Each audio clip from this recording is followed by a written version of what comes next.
Good morning everyone. आज मैं start करने वाली हूँ न्यूमेरिकल्स जो कि मोमेंटम पर होंगे या कंजर्वेशन ऑफ मोमेंटम पर बेस्ड होंगे। ये बहुत ही इम्पॉर्टेंट क्वेश्चंस हैं, चाहे वो 9th क्लास हो चाहे वो 11th क्लास हो। अगर आपको अपने बेसिक्स क्लियर करना है तो इसके पहले वाले वीडियो में मैंने बहुत ही इजी न्यूमेरिकल्स लिए थे जो आप लोगों के लिए इजीली सॉल्व भी हो जाएंगे, जिससे आपको बेसिक जो है वो बेसिक आपका क्लियर हो जाएगा, है ना। सो हम स्टार्ट करते हैं। टफ न्यूमेरिकल्स थे जो एनसीईआरटी बुक में पेज नंबर 126 से 127 में दिए हैं। Question number 3 and question number 4। First we have to read the question 2 times। From a rifle of mass 4 kg, a bullet of mass 50 gram is fired with an initial velocity of 35 meter per second. Calculate the initial recoil velocity of the rifle. अब सबसे पहले हमें क्या लिखना है solution में, given data, है ना। तो what is given here, rifle का मास दिया हुआ है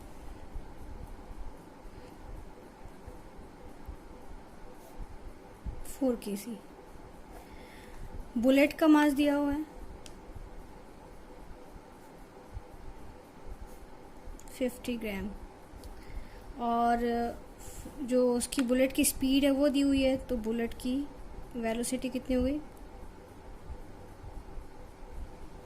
it is 35 metre per second.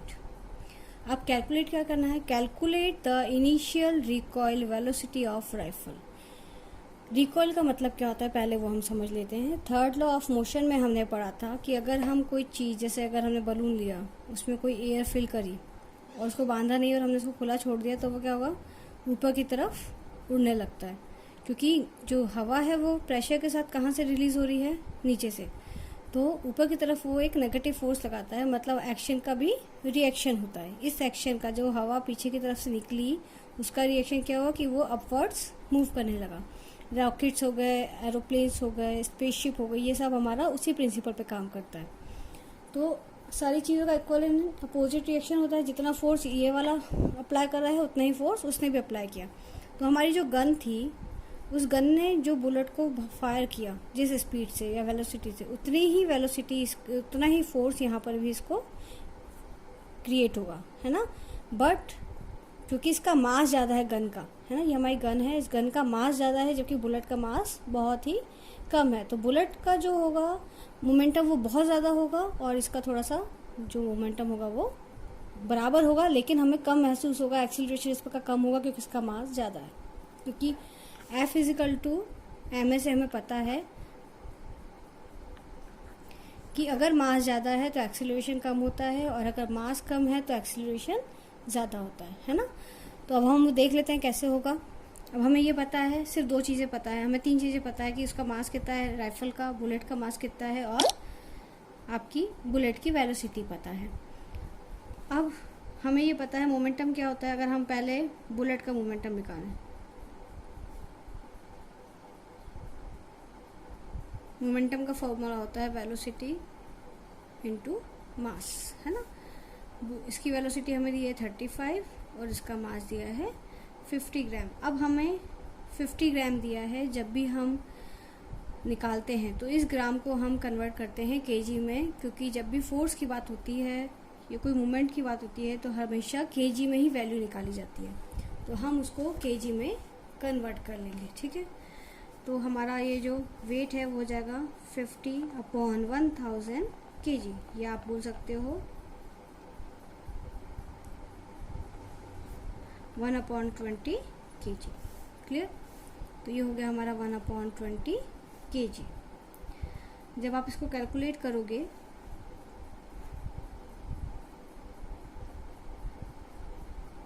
Seven divided by 4,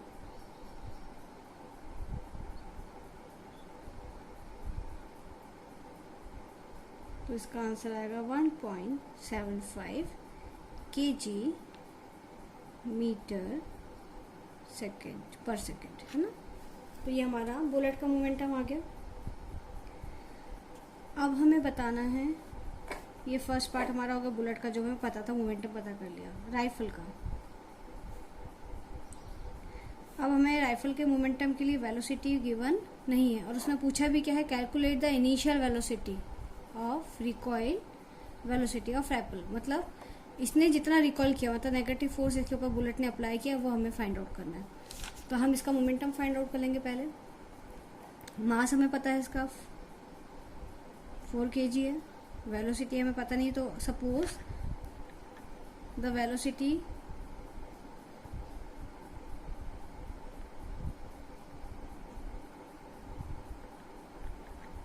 of rifle is v, small v से रिप्रेजेंट कर दिया हमने, तो ये इसका मोमेंटम आ गया 4v।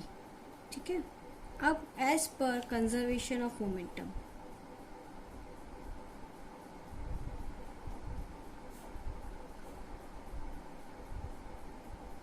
क्या होता है कंजर्वेशन ऑफ मोमेंटम? वो होता है हमारा momentum of bullet,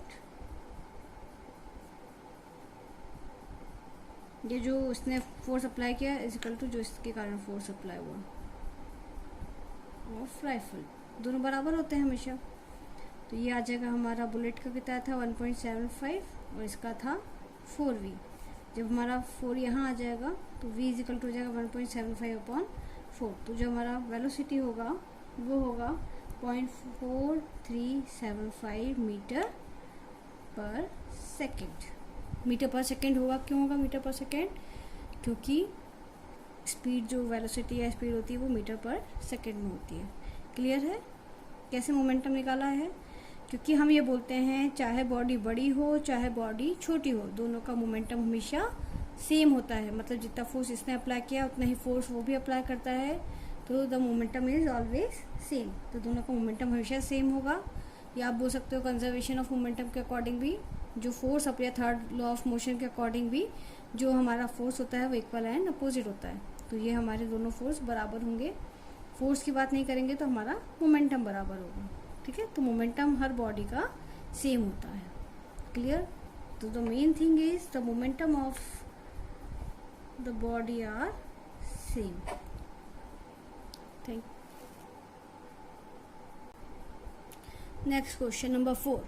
Two objects of masses 100 gram and 200 gram moving along the same line and direction with velocities of 2 meter per second and 1 meter per second respectively। मतलब दो हमारे मास हैं, दो object हमारा, एक है 100 ग्राम का और एक है 200 ग्राम का। ठीक है, दोनों एक ही सेम लाइन में, एक ही मतलब स्ट्रेट लाइन में, सेम लाइन में जा रहे हैं और डायरेक्शन भी दोनों का सेम है। और वेलोसिटीज़ क्या है? इसकी वेलोसिटी जो फर्स्ट वाले की दी है ना, रिस्पेक्टिवली दी है, it is 2 meter per second और उसकी वेलोसिटी दी है 1 मीटर पर सेकेंड। अब ये बोल रहा है they collide and after the collision. अब यहाँ पे मान लीजिए कोलाइड हुए एंड कोलिजन के बाद का पूछ रहा है वो, आफ्टर द कोलिजन। ये हमारा बिफोर है और ये हमारा आफ्टर है। तो आफ्टर द कोलिजन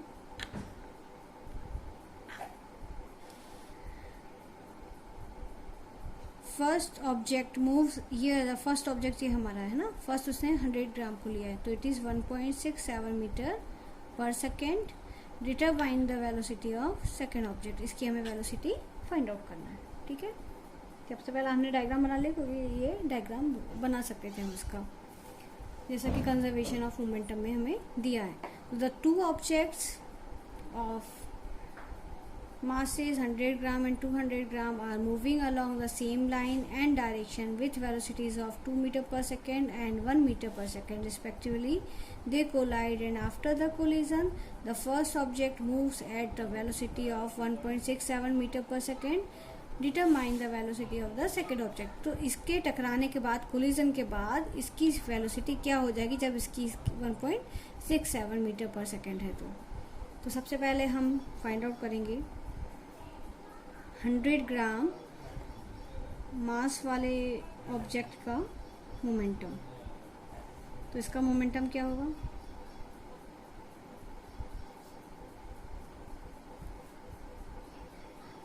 या फर्स्ट ऑब्जेक्ट भी लिख सकते हैं आप.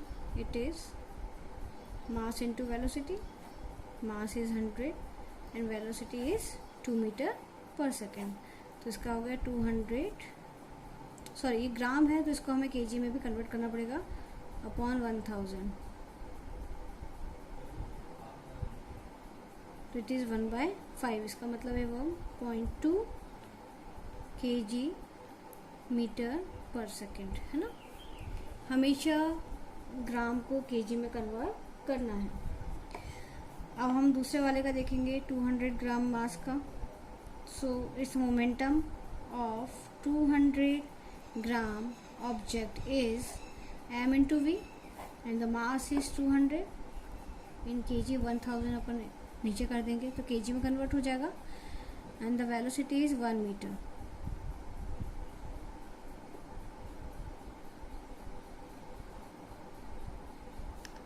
सो it is also 1 kg meter per second. अब हमारा ये जो है बिफोर कोलिजन है ना, तो हम यहाँ लिखेंगे before collision the total momentum. हम निकालते हैं ना total momentum is equal before collision is equal to total momentum after collision. तो ये हो जाएगा 0.2 प्लस 0.2. ये हो गया हमारा 0.4 kg मीटर पर सेकेंड. अगर हम अब हमारा जो थर्ड पार्ट है वो आ जाएगा आफ्टर द कोलिजन. तो आफ्टर द कोलिजन 100 kg मास का मोमेंटम क्या है, इट इज मास तो सेम रहेगा, वेलोसिटी चेंज हो गई, इट इज 1.67 है ना. तो ये आ जाएगा 0.167 kg मीटर पर सेकेंड. ऐसे ही अगर हम 400 वाले का निकालेंगे, 200 ग्राम वाले का निकालेंगे, मोमेंटम ऑफ 200 ग्राम ऑब्जेक्ट, इसका कितना हो जाएगा,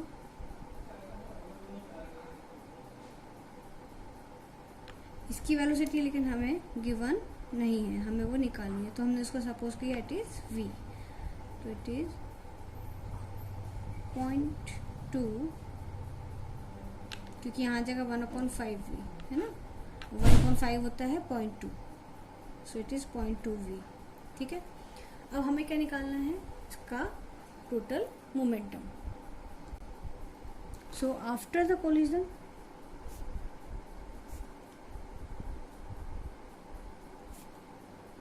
मोमेंटम कितना हो जाएगा इसका,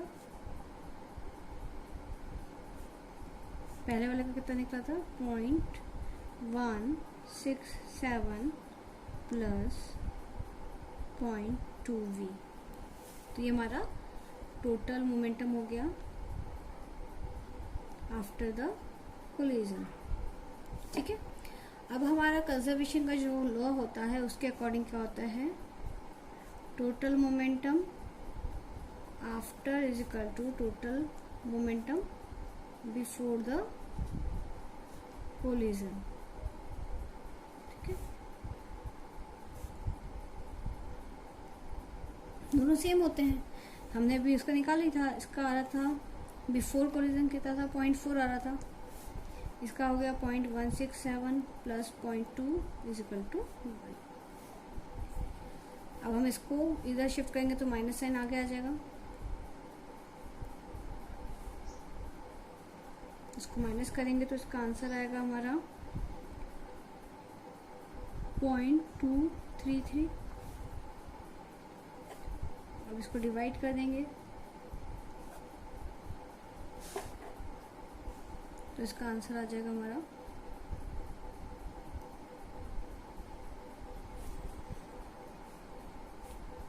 1.165 मीटर पर सेकेंड. इसका एक शॉर्टकट भी है, वो भी मैं आपको बता देती हूँ. इसका शॉर्टकट कैसे बना सकते हैं आप. हमारे पास सीधा फॉर्मूला है कि कंजर्वेशन, जब भी हम कोलिजन की बात करते हैं तो हमारे पास एक ही फॉर्मूला होता है, टोटल मोमेंटम बिफोर कोलिजन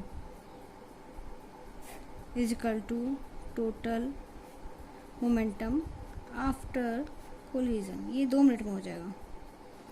हमें इसका फॉर्मूला याद रखना है, m1 u1 plus m2 u2 is equal to m1 v1 plus m2 v2, क्योंकि इनिशियल वेलोसिटी u होती है, फाइनल वेलोसिटी v होती है। तो इनिशियली ये कंडीशन थी, कोलिजन के बाद वेलोसिटी चेंज हो गई तो फाइनल वेलोसिटी आ गई।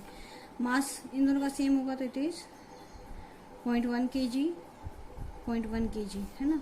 इसकी वेलोसिटी दी थी 2 मीटर पर सेकेंड, इसकी हमें दी हुई थी 0.2 और इसकी वेलोसिटी हमें दी थी 1 मीटर। यहाँ पे इसकी दी थी 1.67 प्लस इसका मास हमें पता था 0.2 और हमारे पास ये था, इसको हमें फाइंड आउट करना था। ठीक है, अब बस हम इसको कैलकुलेट कर लेंगे।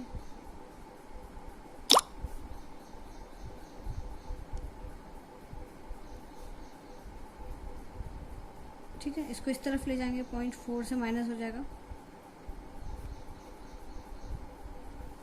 ठीक है, फिर ये माइनस होके 0.2 is equal to v2, it is 0.233। जब इसको हम इससे डिवाइड कर देंगे तो हमारा आंसर आ जाएगा 1.165 metre per second. It is answer. तो दोनों कंडीशंस थी, वो थोड़ा लेंदी था, इसमें हमें से फॉर्मूला याद रखना है कि इनिशियल वेलोसिटी के साथ में हमें फॉर्मूला लिखना है और फाइनल वेलोसिटी के साथ फॉर्मूला लिखना है ना। इसका मोमेंटम बिफोर एंड आफ्टर, तो ये 2 मिनट में हो जाता है। Thank you.